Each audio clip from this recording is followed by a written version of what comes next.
चमक सूरज की नहीं मेरे किरदार की है, एक खबर आसमां के अखबार की है। मैं चलूं तो मेरे साथ कारवां चले। जी हां, ये गुरूर की नहीं मेरे एतबार की है। कुछ इसी एतबार के साथ सियासत की पथरीली राह पर निकल पड़े हैं अमरोहा जिले के एक छोटे से गांव सैद नगली के रहने वाले अभिषेक कौशिक। अभिषेक कौशिक उत्तर प्रदेश के मुख्यमंत्री योगी आदित्यनाथ के ओएसडी रह चुके हैं। सियासत में एक युवा चेहरा है। प्रधानमंत्री नरेंद्र मोदी ने जिस प्रकार कहा कि युवाओं को राजनीति में आकर दशा और दिशा बदलने के लिए काम करना होगा, अभिषेक कौशिक कुछ उसी अंदाज में काम कर रहे हैं। जी हां, मेरा नाम है आशुतोष अग्निहोत्री और मैं न्यूज वन इंडिया के इस विशेष शो में आपके साथ में लेकर आया हूं अभिषेक कौशिक के साथ में कुछ ऐसी चर्चा जिसमें कुछ अनसुलझे सवालों के जवाब भी होंगे, तो कुछ तीखे अंदाज में आपको देखने को मिलेंगी सियासत की कुछ अनसुलझी कहानियां भी। अभिषेक जी नमस्कार, आपका इस पॉडकास्ट में बहुत बहुत स्वागत है। शुरुआत सबसे पहले आपके जीवन से करूंगा। आप अखिल भारतीय विद्यार्थी परिषद में रहे, वहां से उठकर के आप उत्तर प्रदेश की सियासत तक पहुंचे। प्रदेश के मुख्यमंत्री योगी आदित्यनाथ में को आपके अंदर ऐसा कुछ क्या दिखा कि उन्होंने आपको अपना विशेष कार्याधिकारी तक नियुक्त किया था? ऐसा अग्निहोत्री जी, मैं लगातार संगठन में काम कर रहा था शुरू से ही, और 2017 से पहले 2014 इलेक्शन में मोदी जी को हम लोग एक रोल मॉडल के रूप में पॉलिटिकल पार्टी में बीजेपी में देखते हैं, और बहुत सारे युवा मेरे जैसे 2014 में मोदी जी से जुड़े, और मैं भी उस समय विद्यार्थी परिषद से मेरा ट्रांजिशन था। मैं भी मेरे जो मेंटर थे उनके साथ बीजेपी में आया, और बीजेपी में हमने 2014 में काम किया बीजेपी के साथ में मिलके। फिर 17 के इलेक्शन में भी हम लोग इन्वॉल्व रहे, और मुझे बीजेपी की पार्टी की तरफ से योगी जी के साथ लगाया गया। वहाँ पे मैंने उनके साथ काम करने का मौका मिला, बहुत सारी चीज़ें सीखने का मौका मिला। जो हार्ड वर्किंग योगी जी दिखते हैं वैसे वो असलियत में भी जैसे वो दिखते हैं वैसे हैं। काम जितना हार्ड वर्क वो कर सकते हैं मुझे नहीं लगता और पॉलिटिशियन कोई करता है, या तो मोदी जी या योगी जी। तो आपने योगी जी के साथ में काम किया और लंबे समय तक 2017 से 2022 तक 5 साल का एक लंबा समय बहुत होता है। मैं कहूँगा कि जो उनका पहला कार्यकाल था उसके दौरान आपको योगी जी के साथ में काम करने का मौका भी मिला, योगी जी को पास से जाने का भी मौका मिला। योगी जी के बारे में ये कहा जाता है कि वो बड़ा सख्त मिजाज हैं। एक्शन लेने के मामले में तो वो हैं, तुरंत एक्शन लेते हैं, लेकिन क्या निजी जीवन में भी वो इस तरीके के सख्ती के साथ में पेश आते हैं? नहीं, निजी जीवन में भी वो एक साधु हैं, वो योगी हैं, और जो योगी का स्वभाव होता है वैसा उनका स्वभाव है। वो ईश्वर को लेके बहुत कोमल हैं, और अपने डिसीजनों में वो दिखता है, जैसा आपने कहा कि वो सख्त हैं। तो निजी जीवन में और हम लोगों के जिस ऑफिशियल हम लोग साथ में काम कर रहे थे, तो उसमें भी मुझे लगता है वो बहुत अच्छे इंसान है। आज एक बधाई देना तो मैं आपको भूल ही गया। आज 24 मार्च है और आज से कुछ विशेष काम शुरू होने जा रहा है उत्तर प्रदेश में। जी, अभी उत्तर प्रदेश सरकार के 8 साल पूरे हुए हैं जी, और आज मुझे लग रहा है प्रेस कॉन्फ्रेंस हर ज़िले में, और माननीय मुख्यमंत्री जी और बाकी पार्टी के जितने लीडर्स हैं वो लखनऊ में प्रेस कर रहे हैं, और सभी को 8 साल की अपनी उपलब्धियों के बारे में, जिसमें थोड़ा बहुत योगदान हम लोगों का भी रहा है, तो वो कर रहे हैं। और मुझे लगता है जनहित में सरकार को जितना काम करना चाहिए उतना खरा उतर रही है पब्लिक के से जो वादे किए हैं उन पर। आपकी नज़र में वो कौन कौन सी उपलब्धियां हैं जिनको आपने सहेजा है और जनता के बीच तक पहुंचाया है? देखिए, सबसे बड़ा जो काम उत्तर प्रदेश में हुआ है वो लॉ एंड ऑर्डर का हुआ है। लॉ एंड ऑर्डर की जो दिशा थी भाजपा सरकार और योगी जी के मुख्यमंत्री बनने से पहले, वो आज एकदम उलट है। आज बाकी के स्टेट्स में अगर आप जाएंगे तो आपको उत्तर प्रदेश के कानूनी व्यवस्था की पॉजिटिव चर्चा होती मिलेगी। आप किसी स्टेट में जाएंगे तो आपको यहाँ के इन्वेस्टर समिट की चर्चा होती मिलेगी। आप किसी स्टेट में जाएंगे तो यहाँ के बड़े बड़े जो कार्यक्रम हुए हैं, चाहे वो यहाँ सैमसंग का सेंटर आना हो, चाहे हमारी इन्वेस्टर समिट में पहली इन्वेस्टर समिट में 4 लाख करोड़ रुपए का इन्वेस्टमेंट के MOU साइन होना हो। सड़कों के जो हालत थी पहले, वो आज हम देखेंगे तो वो भी बिल्कुल अपोजिट है। पहले सड़कों हम गड्ढे में सड़क ढूंढते थे, आज कहीं आपको गड्ढा नहीं मिलेगा, आप एकदम गड्ढा मुक्त सड़क। विपक्ष तो अभी भी उसको लेकर सहमत नहीं है, उन्हें तो गड्ढे ही दिखते हैं। वो दिखाए ना। अभी 2 दिन पहले अखिलेश यादव ने भी इसको लेकर के ट्वीट किया था। उन्होंने कहा भी था कि सरकार गड्ढे नहीं भर पा रही है और समाज के बीच में गड्ढे पैदा करने का प्रयास कर रही है। मैं संभल की बात करूंगा। संभल का मामला उठा, उसके बाद में आपने देखा आज नया मामला उठ गया जो है, जो उसमें गाजी को उनको राणा सांगा को लेकर के रामजी लाल सुमन हैं, जो राष्ट्रीय महासचिव भी हैं समाजवादी पार्टी के और राज्यसभा सदस्य भी हैं, उन्होंने गाजी को गद्दार बोल दिया। नहीं देखिए, सॉरी, राणा सांगा को गद्दार बोल दिया। राणा सांगा जैसे इस भारत के जो आदर्श हैं, जिन्होंने अपनी लड़ाई लड़ी अपनी मातृभूमि के लिए, ऐसे लोगों को गद्दार बोलने वाले स्वयं गद्दार हैं। और मैं कहना चाहूँगा अग्निहोत्री जी कि जो लोग ट्विटर पे हैं, खाली एक्स पे हैं, सोशल मीडिया पे हैं, यही समस्या है कि वो वापस सत्ता में आने का ख्वाब देख रहे हैं, वो आ नहीं पाएंगे क्योंकि वो लोग ज़मीन पे है ही नहीं। अगर वो ज़मीन पे उतरेंगे तो उनको दिखेगा वृद्धावस्था पेंशन समय से मिल रही है, प्रधानमंत्री आवास समय से मिल रहे हैं, लोगों की जन समस्या सुनने के लिए जन सुनवाई पोर्टल है, वहाँ पे सारी जन समस्याओं का समाधान सरकार कर रही है। योगी जी खुद जब जा रहे हैं गोरखपुर में, तब भी जनता दर्शन कर रहे हैं, वो लखनऊ में भी जनता दर्शन कर रहे हैं, कोई भी उनसे जाके मिल सकता है अपनी समस्याओं को लेके। सभी जिलाधिकारी जिलों में बैठ के जनता की समस्याओं का समाधान कर रहे हैं। जनप्रतिनिधि अलग से, मुझे लगता है कि कोई ऐसा जनप्रतिनिधि उत्तर प्रदेश में नहीं होगा जिसने मुख्यमंत्री विवेकाधीन कोष से अपने क्षेत्र के लोगों का इलाज ना कराया हो। एकमात्र हमारा ऐसा प्रदेश मेरी जानकारी में है कि जहां विधायक अगर चिट्ठी लिखता है तब तो होगा ही, अगर मेरी तबीयत खराब है और मैं माननीय मुख्यमंत्री जी को चिट्ठी लिखता हूं या ऑनलाइन भी अप्लाई करता हूं कि मेरी आर्थिक स्थिति खराब है, मुझे इलाज के लिए आप मदद करें, तो वो मदद ऑटोमेटिक ज़िले से रिपोर्ट लगती है और वो 10 से 15 दिन में उसके पास वो पैसा हॉस्पिटल में पहुंच जाता है। तो एक बहुत बड़ी राहत है। जो आयुष्मान में कवर नहीं हो रहे लोग और जो आयुष्मान में हैं, उन्हें 5 लाख रुपए की सुविधाएं भारत सरकार दे रही है। सरकार तो सुविधाएं दे रही है, लेकिन बीच बीच में सवाल ये भी उठकर आता है कि जब आयुष्मान योजना उत्तर प्रदेश में जो लागू की गई है, चिकित्सा की स्थितियां जो दिख रही हैं वर्तमान में वो है नहीं। कई बार निजी डॉक्टरों की प्रैक्टिस को लेकर के भी सवाल उठते हैं। जब अक्सर लोग ट्विटर पर सीधे लिखना पड़ता है, उनको उप मुख्यमंत्री भी हैं उत्तर प्रदेश में, स्वास्थ्य मंत्री का भी जिम्मा संभाल रहे हैं ब्रजेश पाठक जी, और उस पर कार्रवाई हो नहीं पाती है। देखिए, उत्तर प्रदेश सबसे बड़ा राज्य है देश का, और जहाँ तक हम यहाँ की स्वास्थ्य व्यवस्था की बात करें तो अकेला मुझे लगता है ऐसा राज्य होगा जहाँ हर ज़िले में आज हम मेडिकल कॉलेज की बात कर रहे हैं। 75 प्रशासनिक ज़िलों में हम मेडिकल कॉलेज की बात कर रहे हैं, जिसमें से मुझे लगता है 50+ में मेडिकल कॉलेज पूरे हो चुके हैं और बाकियों में काम चल रहा है, बहुत जल्दी डिलीवर हो जाएंगे। तो स्वास्थ्य विभाग, जो मैं यहाँ हूँ और मैं अगर अपनी समस्या बताना चाहता हूँ तो ऑब्वियस सी बात है कि मैं ट्विटर पे सोशल मीडिया के माध्यम से माननीय उप मुख्यमंत्री जी को, माननीय मुख्यमंत्री जी को हम लोग बता सकते हैं और उसके ऊपर एक्शन कर रहे हैं। जो बताएगा अपनी समस्या, उसके ऊपर वो लोग एक्शन करेंगे। हम बात करते हैं अभिषेक कौशिक की।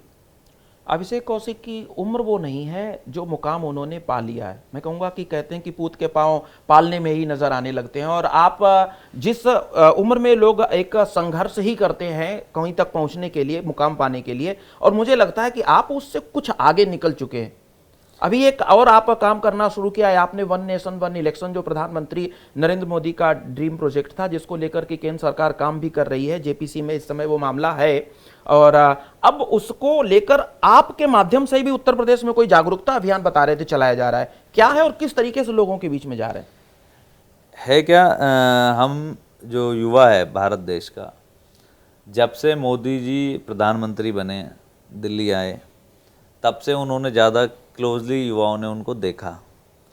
मोदी जी जो बोलते हैं वो करते हैं, हम लोग एग्जाम्पल भी देते हैं मोदी की गारंटी। तो जो यूथ है वो सोच रहा है कि मोदी जी ने बोला वन नेशन वन इलेक्शन हम करेंगे और कर नहीं रहे हैं। बीजेपी ने अपने संकल्प पत्र में भी लेके आए हैं और वो आगे नहीं बढ़ रहा है। तो आज का युवा मोदी जी से ये जानना चाहता है कि मोदी जी आप इससे को कब करेंगे, और मोदी जी के साथ आज का यूथ कंधे से कंधा मिलाकर खड़ा है। मैं अपने माध्यम से, और मेरा एक छोटा सा गिलहरी प्रयास है कि हम यूथ को अवेयर कर रहे हैं वन नेशन वन इलेक्शन के बारे में।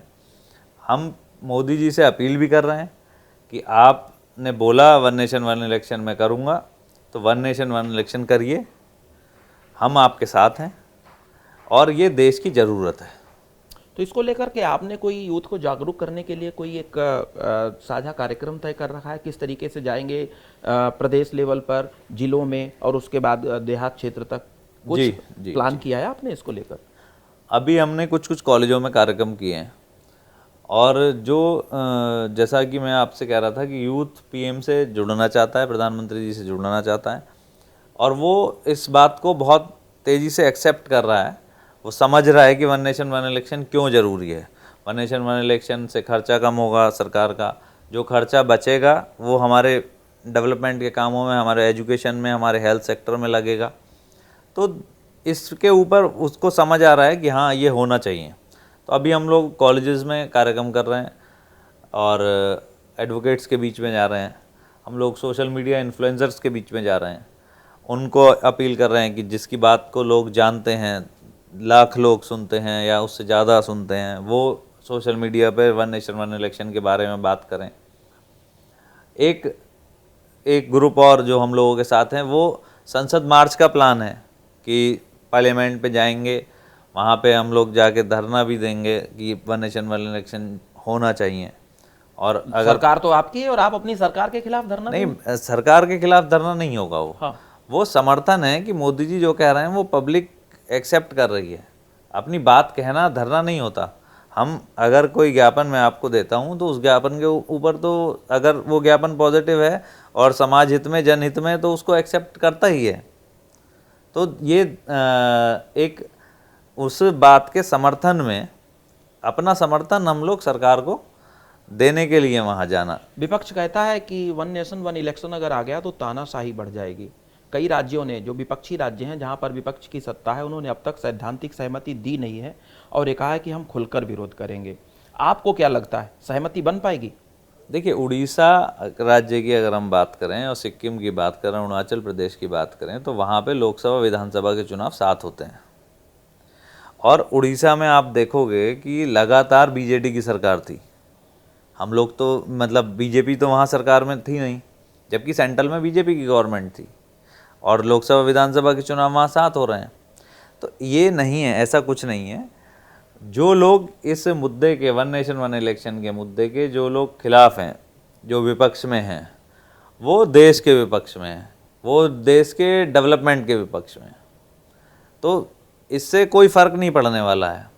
इससे इवन मैं अगर स्ट्रांग हूँ, मैं किसी स्टेट में स्ट्रांग हूँ और केंद्र सरकार केंद्र में अगर स्ट्रांग है, वो उस हर स्टेट में स्ट्रांग नहीं हो सकती, तो मुझे तो और मौका मिलेगा अच्छा परफॉर्म करने का। हाँ, उन लोगों को ये डर है कि मोदी जी अगर एक साथ चुनाव कराएंगे, जो बजट लगभग 1,35,000 करोड़ रुपए खर्च 2024 के चुनाव में आया, और अगर अपन वोटर्स की बात करें, चाहे मैं वोट डालूं या ना डालूं, तो पर वोट कॉस्ट लगभग 1400 या 1500 रुपये कैलकुलेट अगर करेंगे तो ये आएगी। मैं अगर वोट डालने जाता हूँ नहीं जाता हूँ, सरकार को व्यवस्था करनी ही करनी है। तो 1400-1500 रुपये एक वोट पे सरकार खर्च कर रही है। 1,35,00,000 रुपये खर्च हो रहे हैं। 2019 के जो चुनावी खर्च है उससे ये लगभग 60,000 करोड़ रुपये अधिक है।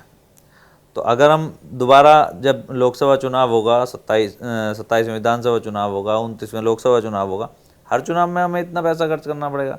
इस पैसे का उपयोग हम हेल्थ सेक्टर में कर सकते हैं, इस पैसे का उपयोग हम एजुकेशन में कर सकते हैं, इस पैसे का उपयोग हम लोग इंसेंटिव देने के काम में कर सकते हैं, इस किसानों के हित में कर सकते हैं। तो क्या उम्मीद करते हैं आप, कब तक वन नेशन वन इलेक्शन लागू हो जाएगा? अगला कौन सा वो चुनाव होगा जो पूरे देश में एक साथ होगा? देखिए, ये तो सरकार को तय करना है, और मोदी जी इस दिशा में वो बोलते हैं तो वो करते हैं। तो मोदी जी ने वन नेशन वन इलेक्शन करने के लिए बोला है, तो हम लोगों को पूरी आशा है कि वो उसको करेंगे इम्प्लीमेंट। कैसे करेंगे, क्या टेक्निकलिटीज़ हैं, हम लोग मोदी जी के इस डिसीजन के बिल्कुल साथ हैं। आप Uttar Pradesh soft tennis association के अध्यक्ष भी हैं और मोदी सरकार भी कहती है खेलो इंडिया के तहत बहुत से प्रोग्राम्स भी हुए। अभी हमारे देश की जो खेल प्रतिभाएं हैं वो आगे बढ़ी और कुछ स्थितियां ठीक हुई हैं पहले से लेकर। उत्तर प्रदेश में आज भी हम बात करें सरकारी ढांचे की तो खेल के जो संसाधन हैं वो पूरे नहीं हैं युवाओं की के सापेक्ष। आपने अभी यहाँ ग्रेटर नोएडा में शहीद विजय सिंह पथिक जो स्टेडियम है उसमें एक इंडियन सॉफ्ट टेनिस एसोसिएशन के माध्यम से प्रतियोगिता भी कराई थी, इसमें 15 देशों के 150 से अधिक खिलाड़ी रहे। ये तो आयोजन इस तरीके का एक हो गया। इसके अलावा आपके मन में क्या क्या चीज़ें हैं यूथ को लेकर? अगर आप सॉफ्ट टेनिस एसोसिएशन के प्रदेश अध्यक्ष हैं तो आपकी एक जिम्मेदारी बड़ी बन जाती है। देखिए, जो हम ये इंडिया इंटरनेशनल चैम्पियनशिप थी और इसमें 15 देशों के खिलाड़ियों ने पार्टिसिपेट किया, बहुत अच्छा कार्यक्रम रहा। लगभग लोकल 4000 बच्चों ने इस कार्यक्रम को वन टाइम में देखा और 10,000 से ज़्यादा लोगों ने मतलब इन एंड आउट आए वो लोग। खेल को लेके जो व्यवस्थाओं की बात है, उत्तर प्रदेश में लगातार जब से योगी जी मुख्यमंत्री हैं और भाजपा की सरकार है तो खेलों को प्रोत्साहन मिला है। ओलंपिक जाते हुए हमारे प्रधानमंत्री खिलाड़ियों से मिलते हैं, ओलंपिक से जब वो वापस लौट के आते हैं तब वो खिलाड़ियों से मिलते हैं। और जब प्रधानमंत्री जी मुख्यमंत्री जी खुद स्टेडियम में चले जाते हैं, खिलाड़ियों के बीच में चले जाते हैं, तो इससे ज़्यादा प्रोत्साहित कैसे करेंगे वो। और एक बूस्ट इतना मिलता है कि खेलों के प्रति युवाओं का रुझान बढ़ता है। जैसा मैंने बताया कि सॉफ्ट बॉल, मुझे नहीं लगता, आपने भी पहले सुना होगा, सॉफ्ट टेनिस जैसा खेल जिसे कोई नहीं जानता, उसको इतनी बड़ी मात्रा में लोग जब देखने के लिए आते हैं और 15 देश नोएडा जैसे शहर में आके अपना खेल दिखाते हैं, तो खेलों के प्रति तो लोगों का रुझान बढ़ा है। और उसके पीछे माननीय प्रधानमंत्री जी और मुख्यमंत्री जी का बड़ा रोल है। साउथ एशिया चैंपियनशिप भी हो रही है जी, कब से शुरू हुई है? वो आज से उसका इनॉग्रेशन है, 3 दिन तक ये चैंपियनशिप चलेगी। इसमें कौन कौन से देशों के लोग आए? इसमें हमारे साउथ एशियन कंट्रीज़ हैं, भूटान है, नेपाल है, अपना पाकिस्तान, बांग्लादेश। क्या पाकिस्तान के खिलाड़ियों को बुलाया आपने? हम लोगों ने बुलाया, लेकिन मुझे लगता नहीं है उनका खेल के प्रति कोई रुझान है। तो आप सरकार के खिलाफ चले गए। क्रिकेट में तो प्रतियोगिताएं हुई और एक लंबे समय से भारतीय क्रिकेट टीम नहीं खेल रही, फुटबॉल में हम उनके साथ नहीं खेल रहे, किसी भी खेल में नहीं खेल रहे, तो आपने सॉफ्ट टेनिस एसोसिएशन के माध्यम से बुला करके सरकार को चैलेंज तो नहीं कर दिया? नहीं नहीं, देखिए, पाकिस्तान से खेलने के लिए दुबई का फील्ड चुना, इंडिया की टीम खेली, हम लोगों ने बुलाया और खेल भावना के साथ बुलाया। पाकिस्तान नहीं आया क्योंकि उसे खेल भावना है नहीं उनके अंदर। और मेरा ये कहना है कि खेल और आतंकवाद एक साथ नहीं चल सकते। अगर आप अपने देश में मंदिरों का तोड़ा जाना नहीं रोक सकते, हिंदुओं के ऊपर अत्याचार नहीं रोक सकते, तो फिर आप खेलने के लिए भारत आना नहीं सोचना चाहिए कि आना चाहिए। और अच्छा है वो नहीं आए, हमारा बहुत अच्छा हुआ गेम। मतलब आपने बुला भी लिया और वो नहीं आए, आपका एक तीर से दो निशाने हो गए। हाँ, हम लोगों ने तो जैसे बाकी देशों को इनवाइट किया था, उनको भी इनवाइट किया था। कब तक चलेगी ये प्रतियोगिता? ये 25 को समापन होगा इसका, और इसमें इंडिया के भी अच्छे मेडल्स आए हैं। हमारी टीम ने बहुत अच्छा काम किया है, बहुत अच्छे अरेंजमेंट्स रहे हैं। एक सवाल आपसे और, प्रधानमंत्री नरेंद्र मोदी कहते हैं कि युवाओं को राजनीति में आना चाहिए। आप भी राजनीतिज्ञ हैं, अखिल भारतीय विद्यार्थी परिषद में आए, उसके बाद में भारतीय जनता पार्टी में आप हैं, और उनका एक कहना भी है कि युवा जब राजनीति में आते हैं तो उनको मिशन लेकर आना चाहिए, महत्वाकांक्षा लेकर नहीं आना चाहिए। बिल्कुल सही है। महत्वाकांक्षा यूथ के ऊपर हावी क्यों हो जाती है और यूथ राजनीति में सक्रिय क्यों नहीं हो पा रहे हैं? ये Agnihotri ji man to man very करता है, मुझे लगता है। प्रधानमंत्री जी का जो कहना है वो बिल्कुल सही कहना है कि सेवा भाव से पॉलिटिक्स में आना चाहिए। अपना ऐसा नहीं है कि पढ़ाई छोड़ के मैं आज से पॉलिटिक्स में आ जाऊं। मैं एक सेटल हो गया हूं लाइफ में, मुझे जो पढ़ाई करनी है वो मैंने पढ़ाई की है। उसके बाद राजनीति केवल ये नहीं है कि मैं एमएलए बन जाऊं या एमपी बन जाऊं। हम किसी संगठन के साथ, किसी भी संगठन के साथ काम कर सकते हैं। कोई भी पॉजिटिव अभियान उठा के हम लोग राजनीति में काम कर सकते हैं। हम स्वच्छता अभियान चला के काम कर सकते हैं। हम लोग हेल्थ सेक्टर में काम कर सकते हैं। और जो यूथ को आज इस सरकार में जो एनवायरनमेंट मिला है, जो चाहे स्टार्टअप की बात करें हम लोग, चाहे मुद्रा योजना की बात करें, चाहे युवा उद्यमी योजना की बात करें, इन सब स्कीम्स का अवेयरनेस करना भी अपने आप में एक काम है कि यूथ को पता चले कि मेरे लिए कोई स्कीम चल रही है इस तरह की, तो हम उसको लेके भी काम कर सकते हैं। तो एक काम हमारा वन नेशन वन इलेक्शन भी है, जिसको लेके हमारी टीम और हम लोग काम कर रहे हैं। तो अभिषेक कौशिक के मन में विधायक बनने की इच्छा नहीं है? देखिए, मेरा ये कहना है कि जो सोशल वर्क है वो पॉलिटिक्स का बाई प्रोडक्ट है। तो आप जब कहीं किसी पोस्ट पे होंगे तभी आप समाज सेवा अच्छे से कर पाएंगे। मतलब आपके मन में विधायक बनने की इच्छा है? नहीं, इच्छा तो सबके मन में होती है। ये तो महत्वाकांक्षा हो गई। नहीं जी, मैंने कहा कि पॉलिटिक्स का बाई प्रोडक्ट है सोशल वर्क। तो जरूरी नहीं है विधायक कितने बनेंगे। उत्तर प्रदेश में तो 403 ही विधायक हैं और पॉपुलेशन बहुत ज़्यादा है। तो सब लोग ना विधायक बन सकते हैं, ना सब लोग सांसद बन सकते हैं। लेकिन हाँ, एक पॉलिटिकल अवेयरनेस का प्रोग्राम चला के कि अच्छी राजनीति किस तरह से की जा सकती है, और मैंने जैसे बहुत सारे सेक्टर बताएं, उन सेक्टर में काम करना भी राजनीति है ना।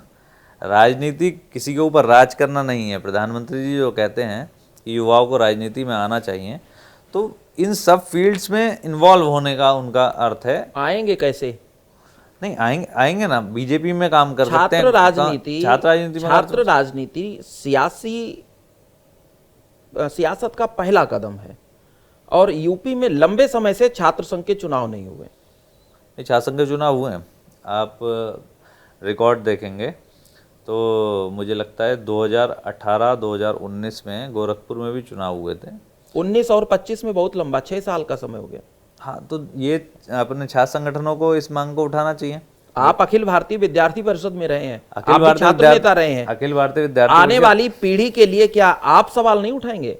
आप नहीं, हम मुद्दे नहीं लोगों ने भी उठाएंगे? बहुत आंदोलन करे अग्निहोत्री जी, और छात्र संघ चुनाव के लिए हम लोगों के ऊपर आंदोलन किए, हमने सड़क जाम भी की। और अभी विद्यार्थी परिषद पूरे वर्ल्ड का सबसे बड़ा संगठन है छात्रों के हित में जो काम कर रहा है, और मुझे लगता है कि वो लोग बात कर रहे होंगे सही फोरम पे। कर रहे होंगे, लेकिन की नहीं ना। क्या आप इस मुद्दे को उठाएंगे सरकार के सामने? नहीं, बिल्कुल। अगर स्टूडेंट्स, मैं अभी इस ना स्टूडेंट पॉलिटिक्स में हूँ और मैं अभी एबीवीपी में भी नहीं हूँ, लेकिन हाँ, मुझे पूरा विश्वास है, मैं जो मेरा बैकग्राउंड है विद्यार्थी परिषद का, विद्यार्थी परिषद इस मुद्दे पे पक्का काम कर रही होगी और सही दिशा में काम कर रही होगी। आप एक एडवोकेट भी हैं, प्रैक्टिस भी करते होंगे जी। अभी एक नया मामला हुआ, सामने निकल करके आया, हाई कोर्ट के एक जज हैं, उनके यहाँ बहुत सारा कैश मिला। न्यायपालिका के ऊपर अक्सर सवाल उठते हैं। देखिए, ये सब जांच का विषय है, और न्यायपालिका ऐसा नहीं है, हर फील्ड में हर तरह के लोग होते हैं, और इसको कोई भी जस्टिफाई नहीं कर रहा कि ना इसके ऊपर कोई आरोपित कर रहा है। ये सब तो जांच होने के बाद में पता चलेगा। अपना कोर्ट ने भी उसके ऊपर कमेटी बनाई है, कॉलेजियम उसके ऊपर डिसीजन लेगा, जो भी सही होगा वो निश्चित होगा। और मुझे लगता है न्यायपालिका के ऊपर हम लोगों को क्वेश्चन नहीं उठाना चाहिए, क्योंकि जो लोगों को कहीं एक आशा होती है, मुझे आशा है, मैं एक आम आदमी हूँ, उसी आशा के साथ तो आदमी जाता है कोर्ट में। हाँ। और जब जजों की यहाँ से स्थिति निकल करके आती है, तब आदमी क्या करेगा? आम आदमी किसके पास जाएगा और किससे कहेगा? ये सब एक्चुअली जो कोर्ट में है इशू, तो उसके ऊपर मैं कमेंट नहीं करना चाहता। मैं इतना कहना चाहता हूँ कि जहाँ व्यक्ति का विश्वास होता है, मुझे विश्वास है कि मैं अगर मुख्यमंत्री जी के पास जाऊँगा या प्रधानमंत्री जी के पास जाऊँगा तो मेरी बात सुनेंगे, उसके ऊपर एक्शन होगा। जन सुनवाई में जो लोग आते हैं वो इसी आशा के साथ आते हैं, इसी आशा के साथ न्यायपालिका के पास लोग जाते हैं। तो सबको, अगर कोई एक घटना होती है जिसको कोई वेरीफाई नहीं कर रहा, अगर ऐसी कोई घटना होती है तो उसके ऊपर जांच होगी, उसके ऊपर कार्रवाई होगी, उसको लेके पूरी व्यवस्था के ऊपर क्वेश्चन मार्क नहीं लगाना चाहिए। अभिषेक जी, एक आखिरी सवाल और आपसे। आपने सब कुछ बता दिया, यूपी में संगठन को लेकर के क्या चल रहा है? अभी भी आपके कई जिलों में महानगर अध्यक्षों की नियुक्तियां नहीं हो पाई। देखिए, ये बीजेपी से आपको पूछना चाहिए।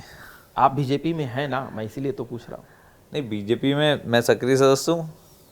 बीजेपी का मैं कोई ऑफिस बेरर नहीं हूँ। बीजेपी में मैं जब अपने माननीय सुनील बंसल जी संगठन मंत्री बन के आए थे, तो मैं भाई साहब के साथ में था, और तब से अभी तक लगातार हम कनेक्ट होके अभियानों में जुड़ के काम कर रहे हैं लगातार। तो बीजेपी का संगठन बहुत स्ट्रांग है उत्तर प्रदेश में, और नीचे तक एक पूरा नेटवर्क भारतीय जनता पार्टी का है। और मुझे लगता है कि जो हम बार रिपीट कर रहे हैं सरकार में, तो उसमें योगी जी का जितना योगदान है उतना भारतीय जनता पार्टी का भी योगदान है। यूथ के लिए आप क्या कहना चाहेंगे? मैं तो यूथ से यही अपील करना चाहता हूं कि हम लोग वन नेशन वन इलेक्शन के अभियान के साथ जुड़ें, और माननीय मोदी जी को पत्र लिखें। हमें अगर मिलने के लिए समय मांगें तो मिलने के लिए भी समय मांगें, और अपने अपने तरीके से माननीय प्रधानमंत्री जी को अनुरोध करें कि वन नेशन वन इलेक्शन जितना जल्दी इम्प्लीमेंट कर सकते हैं उतना इम्प्लीमेंट करें, जिससे हम युवाओं को अपने काम पे फोकस करें। हम लोग प्रशासनिक अधिकारी अपने कामों पर फोकस करें, और चुनाव में जो समय जाता है वो कम समय जाए डेवलपमेंट के कामों में और विकास के कार्यों में। विकसित भारत बनाने की दिशा में हम लोग तेज़ी से आगे बढ़ें। अभिषेक जी, सवाल बहुत हैं, लेकिन समय हमें इतनी की ही इजाज़त देता है। आपसे फिर मिलेंगे। आपको शुभकामनाएं, आप अपने लक्ष्य की ओर आगे बढ़ते रहें। और इसी के साथ में मैं आशुतोष अग्निहोत्री आपसे विदा लेता हूं। देखते रहिए न्यूज़ वन इंडिया को, और हम आपको मिलवाते रहेंगे देश के लिए काम करने वाली तमाम शख्सियतों से। फिलहाल के लिए नमस्कार।